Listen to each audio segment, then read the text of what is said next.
समाजशास्त्र का अगर आप ये मॉडल पेपर तैयार नहीं करते हैं तो बाद में आप बहुत पछताएंगे, क्योंकि यहाँ से आपके पेपर में क्वेश्चन जरूर आएंगे। मैं आपको पूरा पेपर हल करके बताऊंगा और आसान शब्दों में आपको समझा दूंगा, एक ही बार में आपको याद हो जाएगा। यहाँ से क्वेश्चन आपके पेपर में जरूर से जरूर देखने को मिलेगा दोस्तों। तो चलिए पूरा पेपर हल करके देखते हैं एक बार किस प्रकार से क्वेश्चन आपके पेपर में आते हैं।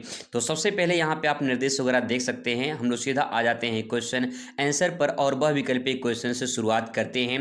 पहला क्वेश्चन आपके सामने यहाँ पे आ चुका है कि प्रभुत्व जाति की अवधारणा किसने दी है। तो जो प्रभुत्व जाति है इसकी अवधारणा दिया है योगेंद्र सिंह ने, एस.सी. दुबे ने, एम.एन. श्रीनिवास या फिर सोरोकिन ने। तो सही जवाब हो जाएगा आपका एम.एन. श्रीनिवास, इसमें करेक्ट आंसर हो जाएगा। ठीक है, बात करते हैं दूसरे क्वेश्चन पर। दूसरा क्वेश्चन कह रहा है कि बाजार क्या है। एक संस्था है, समुदाय है, समिति है या फिर समूह है। ये क्वेश्चन कई बार डाउट वाला आ जाता है, कभी कभी कंफ्यूजन वाले आ जाते हैं, क्योंकि अलग अलग क्वेश्चन बैंक में किताबों में आपको अलग अलग आंसर देखने को मिल जाएगा। लेकिन जो मैंने इधर उधर किताबों में देखा है उसमें ये है कि बाजार एक संस्था है। ठीक है, बाजार क्या है, एक संस्था है जहां पे क्रेता विक्रेता इकट्ठा होते हैं और वस्तुओं का लेन देन करते हैं। तो ये क्या है, एक संस्था है। ठीक है, आगे है नेक्स्ट यहाँ पे पंचायती राज व्यवस्था में कितने स्तर होते हैं। पंचायती राज व्यवस्था में कितने स्तर होते हैं, 3, 4, 5 या फिर 6 होते हैं। तो इसमें 3 स्तर होते हैं आपके। पहला जो स्तर होता है उसे कहते हैं क्षेत्र पंचायत। ठीक है, क्षेत्र पंचायत। जो दूसरा होता है इसे कहते हैं ग्राम पंचायत, और जो तीसरा होता है इसे कहते हैं जिला पंचायत। इस प्रकार से 3 प्रकार के जो है पंचायत राज व्यवस्था होता है, क्षेत्र, ग्राम और जिला पंचायत। ठीक है, तो यहाँ पे 3 आपका राइट आंसर हो जाएगा। क्वेश्चन नंबर 4 आपके सामने है, जनसंख्या वृद्धि का सिद्धांत किसने दिया था। स्पेंसर, सोरोकिन, माल्थस या फिर वेबर ने। इसमें सही जवाब हो जाएगा माल्थस ने जनसंख्या वृद्धि का सिद्धांत दिया है। आगे है क्वेश्चन नंबर 5 की बात कर लेते हैं। भारतीय प्रजातंत्र का प्रमुख बाधक है। तो भारतीय प्रजातंत्र का प्रमुख बाधक संप्रदायवाद, भाषा विज्ञान, जातिवाद, इनमें से सभी। तो इसमें जो है आपका राइट आंसर इनमें से सभी हो जाएगा, क्योंकि ये भारतीय प्रजातंत्र के लिए सभी बाधक माने जाते हैं। क्वेश्चन नंबर 6वां है। क्वेश्चन नंबर 6वां कह रहा है कि निम्नलिखित में से कौन जनजातीय समूह की प्रमुख विशेषता है। विज्ञान, तकनीकी, शिक्षा या फिर सामान्य भाषा। तो जनजाति के जो समाज होता है वहाँ पे सामान्य भाषा, उनकी एक अलग भाषा होती है, अलग एक अपनी पहचान होती है। तो इस प्रकार से राइट आंसर इसमें जो है सामान्य भाषा हो जाएगा। क्वेश्चन नंबर 7 आपके सामने है कि चंपारण सत्याग्रह का नेतृत्व किसने किया था। तो जो चंपारण सत्याग्रह है इसका नेतृत्व डॉक्टर राजेंद्र प्रसाद, पंडित जवाहरलाल नेहरू, महात्मा गांधी या फिर जयप्रकाश नारायण। तो चंपारण सत्याग्रह आंदोलन हुआ था ये 1917 में। ठीक है, और इसको किया था महात्मा गांधी ने। गांधी जी की सबसे पहली सफल सत्याग्रह थी, जिसे चंपारण सत्याग्रह के नाम से जाना जाता है। इसमें नील की खेती करने वाले किसानों ने आंदोलन किया था, और ये पड़ता है कहाँ पे, बिहार में पड़ता है। ठीक है, आइए बात करते हैं क्वेश्चन नंबर 8 की। भारत में हरित क्रांति के जनक किसे कहा जाता है। भारत में हरित क्रांति के जनक एम.एस. स्वामीनाथन, अब्दुल कलाम, मनमोहन सिंह, नॉर्मन बोरलॉन्ग। तो यहाँ पे जो है आप सभी जानते हैं मनमोहन सिंह भारत के पूर्व प्रधानमंत्री थे। ठीक है, नॉर्मन बोरलॉन्ग और जो है नॉर्मन बोरलॉन्ग है, ये विश्व में हरित क्रांति के जनक माने जाते हैं। Doctor APJ. अब्दुल कलाम सभी जानते हैं इनके बारे में। बचा यहाँ पे नाम एम.एस. स्वामीनाथन का, तो यही राइट आंसर आपका हो जाएगा। ठीक है, आगे है क्वेश्चन नंबर नेक्स्ट आपके सामने है। नेक्स्ट है कि इंडियन विलेज पुस्तक किसने लिखा है। तो जो इंडियन विलेज पुस्तक है वो किसने लिखा है, ये आपको जवाब देना है। S C. Dube, M N. Srinivas Hutton या फिर जी.एस. घुरई। ठीक है, तो यहाँ पे राइट आंसर क्या होगा, यहाँ पे राइट आंसर एस.सी. दुबे हो जाएगा। ठीक है, एस.सी. दुबे इंडियन विलेज नामक पुस्तक इन्होंने लिखा था। तो इसका उत्तर जो है आपको यहाँ पे देखने को मिल जाएगा, क्योंकि जब आप इसे पीडीएफ के रूप में प्राप्त करेंगे तो आप इसे आसानी से रिवाइज कर पाएँ, इसीलिए मैंने यहाँ पे उत्तर लिख दिया है। अब बात कर लेते हैं यहाँ पे सबसे मोस्ट इंपॉर्टेंट क्वेश्चन है अति लघु उत्तरीय प्रश्न का, जिसका उत्तर लिखने के लिए आपको यहाँ पे 3 अंक प्राप्त होंगे। तो पूरा नंबर मिलने के लिए आपको पूरा पूरा नंबर कैसे मिलेगा, आइए वो तरीका आपको बताते हैं। क्वेश्चन पैटर्न आप देख लीजिए, ऐसे क्वेश्चन देखने को मिलेगा। आइए इसका उत्तर जानते हैं, आसान शब्दों में समझते हैं। नातेदारी को परिभाषित कीजिए। नातेदारी क्या होती है? नातेदारी को आप सिंपल भाषा में समझिए रिश्तेदारी, ठीक है, रिश्तेदारी। तो आप आसानी से इस बात को समझ पाएंगे कि नातेदारी होती क्या है। नातेदारी कहें या रिश्तेदारी कहें, रिलेशनशिप यानी ये सब कुछ एक ही बात है, ठीक है। देखिए, नातेदारी वह सामाजिक संबंध है जो खून, विवाह या गोद लेने के आधार पर बनता है। यह परिवार और रिश्तों को जोड़ने वाली महत्वपूर्ण सामाजिक व्यवस्था है। भाई सिंपल सी बात है, रिलेशनशिप कैसे बनता है? रिलेशनशिप भी बनता है, जैसे मान लीजिए कोई एक लड़का है, ठीक है, सिंपल भाषा में समझते हैं। कोई एक लड़की है, अब ये दोनों अनजान है, ठीक है, अब ये दोनों अनजान हैं, लेकिन अगर इन दोनों की शादी करा दिया जाए, ठीक है, इन दोनों की अगर शादी करा देते हैं, तो यहाँ पे इनका जो एक रिलेशन बनेगा, विवाह से बनेगा, ठीक है। तो यहाँ पे क्या हो जाएगा, रिलेशनशिप कैसे बना? विवाह के द्वारा बना, क्योंकि जब शादी नहीं हुआ था तब तक ये दोनों अनजान थे और इनका परिवार भी एक दूसरे से अनजान था। लेकिन जैसे शादी होती है, विवाह के बंधन में बंधते हैं, तो विवाह होने से एक रिश्तेदारी जुड़ जाती है। ये तो पहला पॉइंट हो गया, ठीक है, ये पहला पॉइंट हो गया। दूसरा, अब इन दोनों की जो शादी करवा दिया है आपने, ठीक है, दोनों की शादी हो चुकी है। अब भाई ये शादी हो चुकी है तो बच्चे होंगे।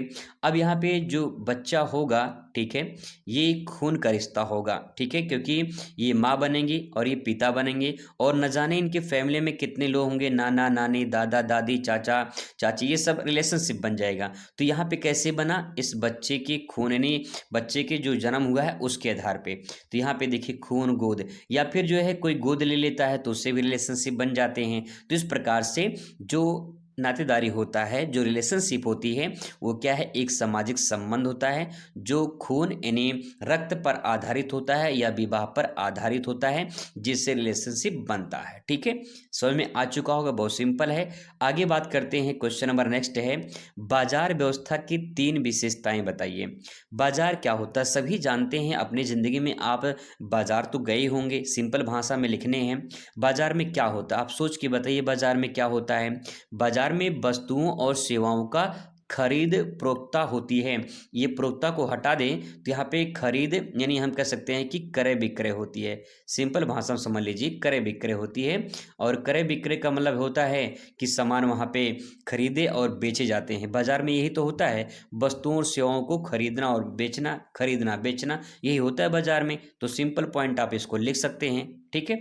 आगे इसमें दूसरा जो पॉइंट लिखेंगे, मूल्य मांग और आपूर्ति के आधार पर तय होती है। सिंपल सी बात यह है कि जो वहाँ पे मांग होती है, जैसे कि मान लीजिए कोई बाजार है, ठीक है, उस बाजार में चीनी की मांग बहुत ज़्यादा है, तो चीनी की मांग ज़्यादा होगी तो पूर्ति उसी के अकॉर्डिंग होगी जैसी मांग होगी, ठीक है, सिंपल है। यानी जैसे डिमांड होगी वैसे उसकी सप्लाई की जाएगी। तो वही बात होती है कि बाजार में जैसे मांग होती है उसी के आधार पे उसकी पूर्ति की जाती है, सिंपल, ठीक है। आगे देखिए, आगे है खरीदार और विक्रेता के बीच सीधा और अप्रत्यक्ष संपर्क होता है। यानी जो खरीदार होते हैं, जो वस्तु को खरीदते हैं, जैसे हम सब बाजार में जाते हैं, खरीदते हैं कोई सामान, विक्रेता मतलब जो बेचता है उससे सीधा या अप्रत्यक्ष संबंध होता है। अप्रत्यक्ष का मतलब जैसे कुछ लोग ऑनलाइन सामान खरीद लेते हैं, ठीक है, तो अप्रत्यक्ष मतलब आप उसे देख तो नहीं पाते हैं, जो व्यक्ति होता है उसे देख तो नहीं पाते हैं, ना तो सामान देख पाते हैं, सामान आप सिर्फ ऑनलाइन ही देख पाते हैं, लेकिन हकीकत में तो नहीं देख पाते हैं ना, तो अप्रत्यक्ष हो गया। लेकिन यहाँ पे जो आपका जो सीधा सीधा संपर्क होता है, आप दुकान पे गए, आप सामान लिए तो सीधा संपर्क हो गया। तो यहाँ पे जो बाजार होता है उस प्रकार से विशेषताएं हैं, ये 3 विशेषताएं हैं। इसकी जगह पे आप अपने अनुसार लिख सकते हैं, कोई दिक्कत नहीं है। बस ये समझना है कि बाजार में होता क्या है, उसी को 3 पॉइंट में ऐड करना है, 3 नंबर मिल जाएगा, सिंपल, ठीक है। आगे देखिए, नेक्स्ट आपके सामने है साक्षात्कार पद्धति किसे कहते हैं। ये सारे क्वेश्चन पूछे गए हैं, अच्छे से तैयार कर लीजिए, पेपर में आपके जरूर आएंगे यहाँ से क्वेश्चन। साक्षात्कार पद्धति, साक्षात्कार मतलब होता है साक्षात होना। साक्षात का मतलब कि आपके सामने कोई व्यक्ति बैठा हो, ठीक है, आपके सामने कोई व्यक्ति बैठा हो, ठीक है, और आप जो है उससे कुछ बातें कर रहे हो या फिर आप उसके सवालों का जवाब दे रहे हो, तो उसे हम साक्षात्कार के नाम से जानते हैं। ठीक है, तो इसकी परिभाषा लिख सकते हैं, अगर समझ गए होंगे तो आप। साक्षात्कार पद्धति वह प्रक्रिया है जिसमें शोधकर्ता किसी व्यक्ति से प्रत्यक्ष बातचीत करके जानकारी प्राप्त करता है। इसमें प्रश्न पूछकर उत्तर दिए जाते हैं। जैसे मान लीजिए आपके टीचर हैं, ठीक है, आपके टीचर हैं, आपसे कोई सवाल कर रहे हैं, आप क्या कर रहे हो, आप सवाल का जवाब दे रहे हो। ठीक है, तो जो आपके टीचर के बीच में आपसे जो बातचीत हो रही है, जो सवाल जवाब हो रहे हैं, उसे साक्षात्कार कहा जाता है। और जिस प्रक्रिया के द्वारा किया जाता है, ये आपका पद्धति हो जाएगा, यानी सिस्टम हो जाएगा। ठीक है, तो साक्षात्कार पद्धति हो जाएगी। क्लियर है? आगे देखिए, नेक्स्ट पॉइंट आपके सामने है, उदारीकरण से आप क्या समझते हैं। उदारीकरण का अगर सिंपल एक अर्थ निकाला जाए तो उदारीकरण का मतलब होता है छूट देना। ठीक है, या फिर कोई भी उसमें जो नियम होते हैं उसको कम कर देना या नियम को हटा देना। ठीक है, अब यहाँ पे इसका मतलब देखते हैं, सरकार द्वारा आर्थिक नियमों को ढील देना, ठीक है, ढीला कर देना, ताकि निजी क्षेत्र, उद्योग, व्यापार ज़्यादा से ज़्यादा उनको आज़ादी मिले, ज़्यादा से ज़्यादा व्यापार किया जा सके। तो सरकार क्या करती है, सरकार देखिए, सरकार टैक्स लगाती है। ठीक है, सरकार लगाती है भैया टैक्स। अब टैक्स सरकार के द्वारा छूट दे दिया जाए या इसे कम कर दिया जाए, तो जो छूट और कम किया गया है, इस प्रक्रिया को उदारीकरण कहा जाता है। यानी उदार बरता गया है कि चलो भाई हम आपका टैक्स कम कर दे रहे हैं, आपको छूट दे रहे हैं, तो एक प्रक्रिया क्या कहलाती है, उदारीकरण कहलाती है। ठीक है, आई होप आपको समझ में आया होगा। अब बात करते हैं सामाजिक बहिष्कार के। बहिष्कार का मतलब होता है त्याग कर देना। ठीक है, त्याग कर देना या फिर उनको अपने से अलग कर देना, बहिष्कार कहलाता है। अब कहाँ से अलग किया जा रहा है, सामाजिक लिखा है, सामाजिक में सेंटेंस छुपा हुआ है, समाज, समाज से ही सामाजिक बना है। तो अगर किसी को समाज से अलग कर दिया जाए, त्याग कर दिया जाए, उसको बाहर निकाल दिया जाए समाज से, तो उसे सामाजिक बहिष्कार कहा जाता है। ठीक है, ये तो मैं अपनी भाषा में आपको समझा दे रहा हूं ताकि आप आसानी से समझ पाएं। अब यहाँ पे कुछ सेंटेंस लिखे गए हैं, उनको भी एक बार देख लेते हैं और अच्छा सेंटेंस तैयार कर लेते हैं। देखिए, जब किसी व्यक्ति या समूह को समाज की मुख्य गतिविधियों से दूर या बाहर कर दिया जाता है, तो इसे सामाजिक बहिष्कार कहा जाता है। वही मैंने आपको बताया है कि इसमें व्यक्ति की मुख्य धारा में शामिल नहीं हो पाता है, यानी समाज से किसी भी कारणवश, जिससे मान लो कोई गलती कर दिया है ना, बहुत सारे लोग गलती कर देते हैं, किसी को लेकर भाग जाते हैं, तो ये जो कारण होते हैं, इस प्रकार से समाज क्या करता है, उनको अलग कर देता है अपने से, समाज उसको बाहर कर देता है। तो इस प्रक्रिया को सामाजिक बहिष्कार के नाम से जानते हैं। ठीक है, आगे देखिए, अगला पॉइंट है, कृषक समाज की 3 विशेषताएं बताइए। अब यहाँ पे देखिए, समाज है, ठीक है, समाज है, लेकिन समाज कैसा है, कृषक वर्ग है। कृषक मतलब किसान है, तो एक ऐसा समाज जो किसानी करता है, मतलब किसानी है, किसानी वाला काम करते हैं, खेती वाला काम करते हैं। अब आप सोचिए कि किसान का काम कैसा होता होगा, किसान क्या क्या करता होगा, आप सोचिए, उसी को लिखिए, क्योंकि 3 विशेषता पूछा गया है, 3 नंबर आपको मिलेगा। तो अपने सेंटेंस में समाजशास्त्र को अच्छे तरीके से लिख सकते हैं। अब देखिए, जैसे उनकी जो किसान होते हैं, किसान समाज का आजीविका जो होती है, यानी जीवन यापन के लिए जो साधन होता है वो क्या होता है, कृषि होता है, क्योंकि वो कृषि पर ही क्या करते हैं, निर्भर होते हैं, खेती करते हैं, और खेती से उनका जो है जो जीवन यापन होता है वो चलता है। ठीक है, सिंपल पहला पॉइंट। आगे है, लोग भूमि पर निर्भर रहते हैं। लोग कहाँ निर्भर रहते हैं, अपनी ज़मीन पर निर्भर रहते हैं, ज़मीन से ही कुछ उनको मिलता है, क्योंकि जो पैदावारी होती है वही ज़मीन में जो है पैदावारी होती है, उसी से जो है उनका जीवन यापन चलता है, और उसी से थोड़ा मोड़ा उनको आय की कमाई हो जाती है, पैसे कमाई हो जाती है। ठीक है, आगे देखिए, ग्रामीण जीवन में परिवार और समुदाय बड़ी भूमिका होती है। ग्रामीण जीवन में जो परिवार होता है, जो समुदाय होता है, यानी जो समाज होता है, वो सबसे बड़ी भूमिका निभाती है, क्योंकि लोग कहते हैं कि भाई समाज में हमारा सम्मान है, समाज में हमारा नाम है, और नाम एक बार बदनाम हो जाता है तो आगे समाज में कभी नाम नहीं हो पाता है। ठीक है, तो ये भी प्रकार से समाज का जो है एक पहचान होती है, समाज में इनकी विशेषताओं के रूप में आप लिख सकते हो। ठीक है, आगे देखिए, अगला है, सामाजिक परिवर्तन को परिभाषित कीजिए। अब यहाँ पे लिखा है सेंटेंस परिवर्तन। अब यहाँ पे परिवर्तन का मतलब होता है बदलाव, ठीक है, बदलाव होता है। अगर मान लीजिए आप थोड़ा सा महसूस करने की कोशिश करिए तो आपको देखने को मिलेगा आज से 10 साल या 20 साल पहले जो समाज था, क्या आज वो समाज देखने को मिलता है? जो 20 साल पहले समाज था, क्या आज समाज वो देखने को मिलता है? नहीं। 20 साल पहले जो खेती होती थी वो बैलों से जुताई होती थी 20 साल पहले, आज से 20 साल पहले देखा जाए। वहाँ पे ज़्यादा ट्रैक्टर वगैरह जो बहुत सारे आज यंत्र आ चुके हैं वो सब नहीं थे। आज की डेट में शादी में डीजे जाता है, डीजे 20 साल पहले नहीं था, ठीक है। बफर सिस्टम होता है शादी में, 20 साल पहले शादी में बफर सिस्टम नहीं होता था। तो क्या समाज में परिवर्तन नहीं हुआ है? समाज में बदलाव नहीं हुआ है? बिल्कुल हुआ है दोस्तों। तो यहाँ पे वही चीज़ कहा गया है कि परिवर्तन हो रहा है। कहाँ पे? बदलाव हो रहा है, ठीक है, बदलाव हो रहा है। और ये बदलाव हो कहाँ रहा है? समाज में हो रहा है। यही सेंटेंस आपको लिखना है, ठीक है। देखिए, समाज की संरचना, मान्यताओं, मूल्यों और व्यवहार में समय के साथ जो बदलाव आता है उसे सामाजिक परिवर्तन कहते हैं। यानी समाज में धीरे धीरे जो परिवर्तन आते रहते हैं। जैसे अगर आज शादी में डीजे ना जाए तो शादी मातम सा लगता है कि भाई कुछ नया नहीं हुआ है, कुछ हो नहीं रहा है। डीजे ना जाए तो भाई सब कुछ बर्बाद हो जाता है। और शादी में अगर जयमाल ना हो तो उससे लगता है कि यार बड़े बेचारे बड़े गरीब होंगे इसलिए जयमाल नहीं हुआ है। शादी में बफर सिस्टम ना हो तो ये भी लोग सोचते हैं कि भाई गरीब आदमी हैं इसलिए बफर सिस्टम नहीं कर पाए हैं। तो ये सब क्या है? ये सब जो आज के डेट में हो रहा है पहले नहीं होता था, आज हो रहा है, तो इसी को परिवर्तन कहते हैं। ये परिवर्तन हुआ कहाँ पे है? समाज में, इसलिए इसका नाम पड़ा है सामाजिक परिवर्तन। ठीक है, क्लियर हो चुका होगा दोस्तों। आगे बात करते हैं अगले पॉइंट पर। उपनिवेशवाद क्या होता है? अगर बात करें उपनिवेशवाद की तो यहाँ पे बहुत सिंपल सेंटेंस में आपको समझाऊं। मान लीजिए कोई व्यक्ति है और ये व्यक्ति थोड़ा मोटा है, ठीक है, मोटा व्यक्ति है मान लेते हैं, और एक व्यक्ति है दुबला पतला है मान लेते हैं। सिंपल भाषा में आप समझ पाएंगे, ठीक है। अब देखिए, अगर ये मोटा आदमी जो है, ठीक है, यहाँ पे जो मोटा आदमी है, अगर ये दुबले पतले आदमी को आप भाई अगर इसको ऊपर चढ़ जाएगा, वो मोटा आदमी चढ़ जाएगा तो दुबला पतला वाला भाई चटनी बन जाएगी उसकी। तो इसका मतलब क्या है? इसका मतलब ये है कि जब कोई शक्तिशाली व्यक्ति या फिर कोई बाहुबली किसी छोटे या कमजोर व्यक्ति की जो संसाधन है वो अपने मिला ले या फिर उससे कब्जा कर ले तो उसे उपनिवेशवाद कहा जाता है। ठीक है, सिंपल भाषा समझ में आया होगा। और एक एग्जाम्पल और समझते हैं यहाँ पे। जैसे अगर मान लीजिए भारत की बात कर लेते हैं। भारत पहले उपनिवेशवाद हुआ करता था क्योंकि भारत में जब अंग्रेज शासन कर रहे थे तो भारत अंग्रेजों का गुलाम था, और अंग्रेजों का गुलाम था इसीलिए भारत उपनिवेशवाद कहलाता था। अब भारत आज़ाद हो चुका है, भारत सक्षम हो चुका है। अब यहाँ पे हमें जो उपनिवेशवाद समझना है, दो उदाहरण मैंने को बताए हैं उसके माध्यम से आप समझ सकते हो।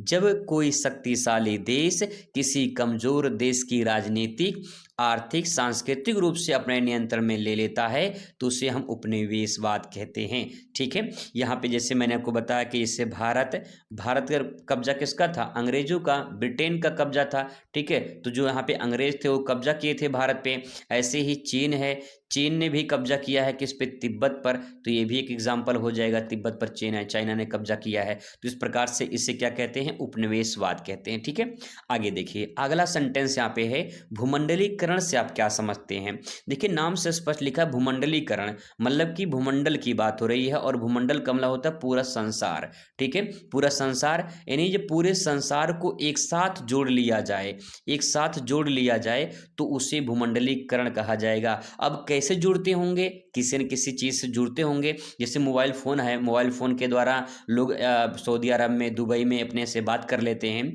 तो टेक्नोलॉजी के द्वारा क्या हुआ है? जुड़ रहे हैं। तो इसे क्या कहेंगे? इसे भूमंडलीकरण कहेंगे। ठीक है, देखिए परिभाषा लिखते हैं इसमें।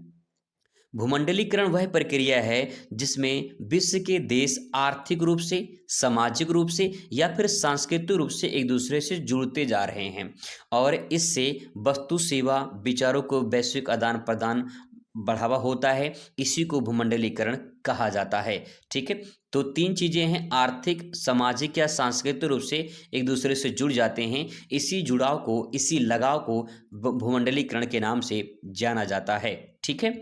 आगे है क्वेश्चन नंबर नेक्स्ट है, सामाजिक आंदोलन किस उद्देश्य से उत्पन्न होते हैं। आंदोलन की बात हो रही है, यहाँ पे आंदोलन कहाँ होगा, समाज में होगा। समाज आंदोलन क्यों करेगा, कुछ न कुछ उसकी मांग होगी तभी तो आंदोलन करेगा। जैसे मान लीजिए आपके स्कूल में मान लीजिए 1,000 रुपये फीस है, ठीक है, 1,000 रुपये फीस मान लेते हैं। लेकिन अगर फीस अचानक 2,000 कर दिया जाए, ठीक है, मैनेजर के द्वारा 2,000 कर दिया जाए, तो आप लोग भाई परेशान हो जाएंगे, आपके गार्जियन परेशान हो जाएंगे, और आपके सारे गार्जियन मिलकर, जो गांव के लोग होंगे या फिर जो क्षेत्र के लोग होंगे, अगर वो स्कूल के आके गेट पे आंदोलन कर दें तो इसे कहेंगे सामाजिक आंदोलन, क्योंकि महंगाई बढ़ चुकी है और उन्होंने फीस बढ़ा दिया है, तो इस प्रकार से एक आंदोलन हो जाएगा समाज का। ठीक है, अब इसके बारे में उत्तर थोड़ा सा लिखते हैं। सामाजिक आंदोलन समाज में परिवर्तन लाने या किसी अन्याय को दूर करने के उद्देश्य से उत्पन्न होते हैं।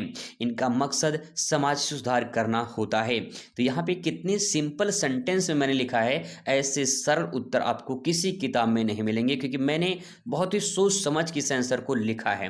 ठीक है, तो सामाजिक आंदोलन समझ में आ चुका होगा। इसके बाद दोस्तों आपका यहाँ पे आता है लघु उत्तरीय प्रश्न, जिसका उत्तर लिखने के बाद आपको 6 अंक आपको यहाँ पे दिए जाएंगे। तो इस प्रकार से क्वेश्चन आप देख पा रहे पेपर पैटर्न देख लीजिए कैसे कैसे क्वेश्चन देखने को आपको मिलते हैं। इसका भी उत्तर मैं आपको आसान शब्दों में समझाऊंगा, लेकिन समझाऊंगा मैं आपको इसके लिए अगली वीडियो में, थोड़ा सा वीडियो लंबा ना हो जाए और आप बोर भी ना हो, आसानी से समझ पाए चीज़ों को। आप अच्छे से तैयारी करिए, मैं आपको अच्छे से याद करवा दूंगा। आई होप आपको समझ में आया होगा। कमेंट करके जरूर बताइए कि वीडियो कैसा लगा और इसका पार्ट 2 चाहिए या नहीं चाहिए। मिलते हैं नेक्स्ट वीडियो में। Thanks for watching.